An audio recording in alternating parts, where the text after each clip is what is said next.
Welcome! In this video we'll explore two essential components of the BIZUIT Designer environment: general activities and the configuration wizard.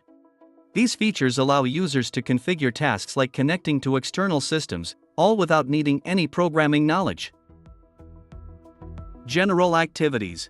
General activities are similar to functions in a programming language and are used to perform specific tasks within a process. One of their key advantages is that they allow us to connect with any external system using various technologies such as database access, to perform queries or transactions using SQL, web services or REST API calls, to integrate with external services, file transfer via FTP or file system, to move data between systems, TCP messaging, to send messages across networks. Other important activities include email. Enables automatic email sending within a process. Spreadsheet. Allows processing of Excel data for complex calculations. Data transformations. Supports conversions between different formats such as JSON to XML, text to XML, and vice versa, including specialized formats like HL7 used in the healthcare industry. Now let's look at the Setup Assistant. This tool simplifies the configuration of activities through 5 basic steps. Each step is designed to make setup straightforward, even without technical expertise. Let's walk through a practical example using the Setup Assistant for the SQL statement activity, which allows us to execute queries on any relational database. We start by creating a new process and defining its input and output parameters.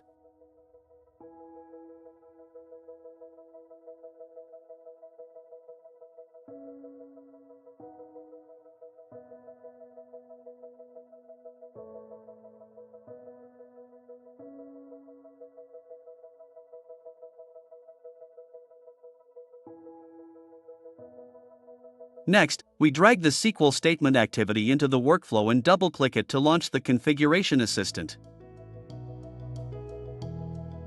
Alternatively, you can start the assistant by selecting the activity and clicking on the Configure menu. Input data configuration. This is the first step of the Setup Assistant. Here, we define the data the activity needs to operate. This screen will vary depending on the activity being configured. For example, if we configure a SQL activity, it will ask for a connection string and a SQL statement. If we configure a REST activity, it will ask for the HTTP verb, the endpoint URL, and any additional parameters. In our case, we will use a pre-configured connection string.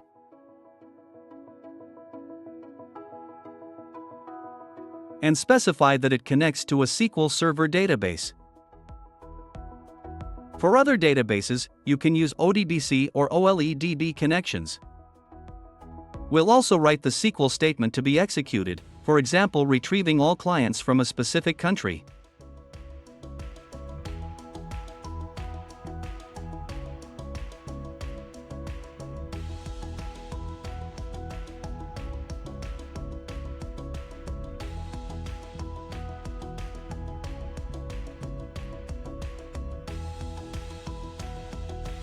But in our case, we need to get data for a specific employee to determine if they're eligible for reimbursement.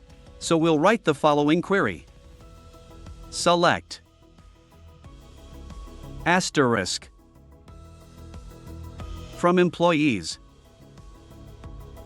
where employee ID equals add P employee number. Since this query requires a parameter, we use the @ symbol to define it. And once we do, BIZUIT automatically makes this parameter available in the parameter list. Output schema. By testing the activity, we not only verify that the configuration is correct, but also allow BIZUIT to infer the output schema based on the data returned from the query. If the activity requires parameters to work, as it does in our case with the employee number, it will prompt us to enter a default value. For this test, we'll use 1.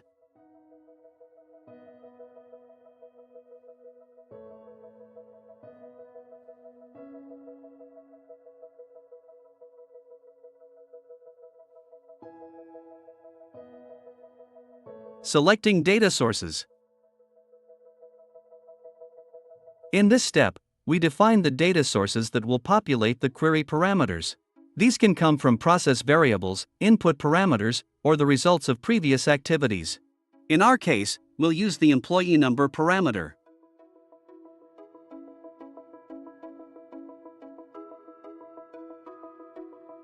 Source mappings. Next, we use the drag-and-drop designer to map source data to the inputs required by the activity. This step establishes the connection between the selected source and the expected input. If any transformation is needed before sending the data to the activity, we can apply either built-in or custom data transformation functions.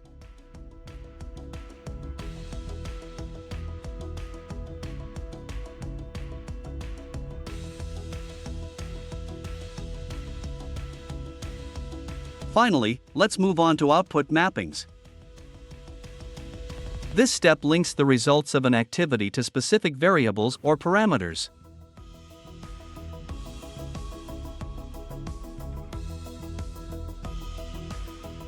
We simply select the target variables or parameters, and use the same drag-and-drop designer to map them to the data returned by the activity.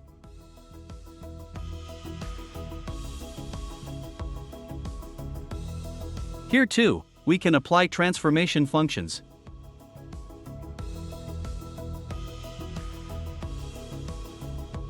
In our example, we'll add a condition.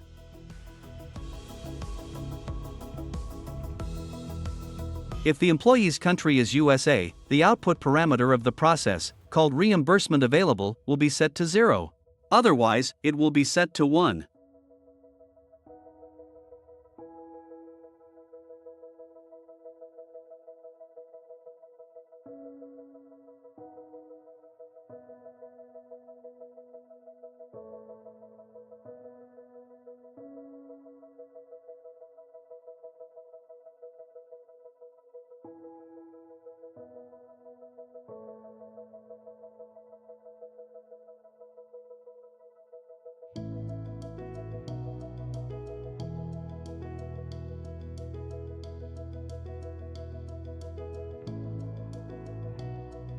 Now let's test the process. We'll set the default value of the employee number parameter to 1, and then click the Execute button. We assign a name to the process run.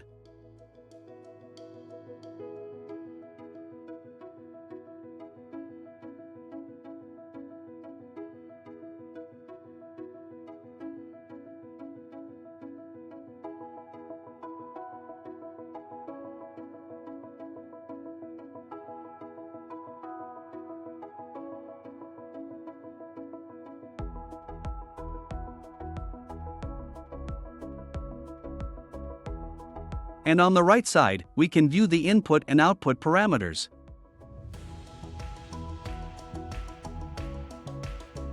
As well as the data that entered and exited the SQL activity.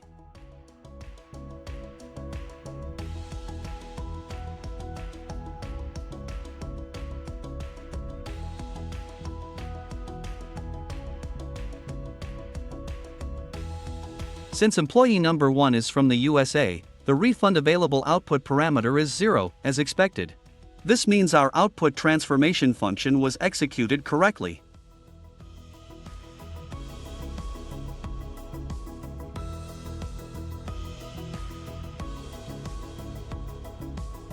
Now let's change the default value of employee number to an employee from another country, and confirm that the reimbursement available output is now 1, just as we intended.